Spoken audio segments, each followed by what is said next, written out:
तारीख को कोरोना का जो लोग विभिन्न पहलुओं पर विचार कर रहे हैं और चूँकि हमारा ज़िला ऑरेंज जोन में भी है और इसके चारों तरफ जो ज़िले हैं उन ज़िलों में काफ़ी मात्रा में पॉजिटिव केसेज हैं और 3 तारीख ऐसा कोई डेट नहीं है जिसके बाद केसेज आगे कम हो जाएंगे।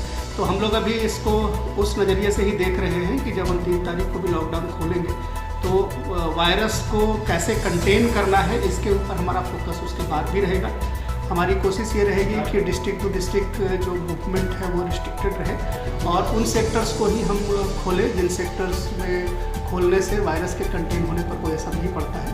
बाकी 3 तारीख के बाद जो गवर्नमेंट ऑफ इंडिया के और मध्य प्रदेश शासन के आदेश आएंगे उसके परिप्रेक्ष्य में हम लोग अग्रिम कार्रवाई करेंगे। सर ये मजदूर आ रहे हैं लगभग 6-8 हज़ार लगभग 8 से जो मजदूर आ रहे हैं चेकअप के आ रहे हैं उनकी सबसे पहले हम एंट्री पॉइंट पर चेकअप कर रहे हैं और जो मध्य प्रदेश शासन और संबंधित गवर्नमेंट ने एंट्री पॉइंट डिसाइड किया है वहाँ पे उनके पूरे हेल्थ चेकअप होने के बाद फिर वो हमारे ज़िले में आते हैं। जब ज़िले में वो आते हैं तो हम ज़िले के एंट्री पॉइंट पर उनका एक चेकअप करते हैं और चेकअप करने के बाद जिनके बारे में हम सुनिश्चित हो जाते हैं कि कोई ऐसा सिम्टोमेटिक इशू नहीं दिख रहा है उनको हम उनके घर में होम क्वारंटाइन करते हैं। उनका डेटा कलेक्शन हम एंट्री पॉइंट पर ही ले लेते हैं, उनका घर, उनका पता, उनके मोबाइल नंबर, और वो होम क्वारंटाइन किए जाते हैं। हमारा कंट्रोल रूम और संबंधित जनपद का कंट्रोल रूम वो उनके घर की रोज़ तहकीकात करता है।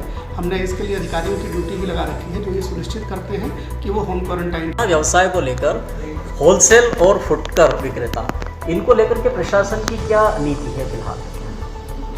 हम लोग जो मोहल्ले की दुकानें हैं उनको लगातार सुबह के समय खोल रहे हैं और जो होलसेल से किराना जो गाँवों को और शहरों के खुदरा व्यापारियों को अनाज देने की बात है तो उसके लिए शाम का समय हम लोग तय करते हैं ताकि सप्लाई चेन मेंटेन रहे।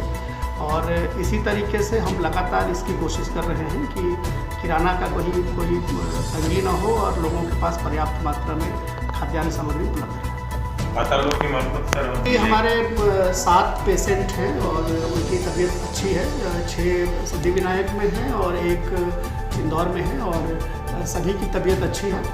जो हमारे सैंपल्स गए हैं जो लास्ट केसेज आया था केवल उससे रिलेटेड हमारे सैंपल अवेटेड हैं और वो उम्मीद करते हैं कि आज शाम तक आ जाएगा। इसके पहले के सारे सैंपल हमारे आ चुके हैं और इनके अलावा कोई और पॉजिटिव केस नहीं है। ज़िले भर में हमारी हेल्थ की सर्वे लगातार चल रही है और सिम्टोमेटिक केसेस भी हमारे यहाँ नहीं है। तो हम उम्मीद करते हैं कि हम एक अच्छी स्थिति में हैं और हम लोग वेट कर रहे हैं जो सैंपल्स हमारे गए हैं कि उनकी रिपोर्ट आ जाए। Thank you sir. ये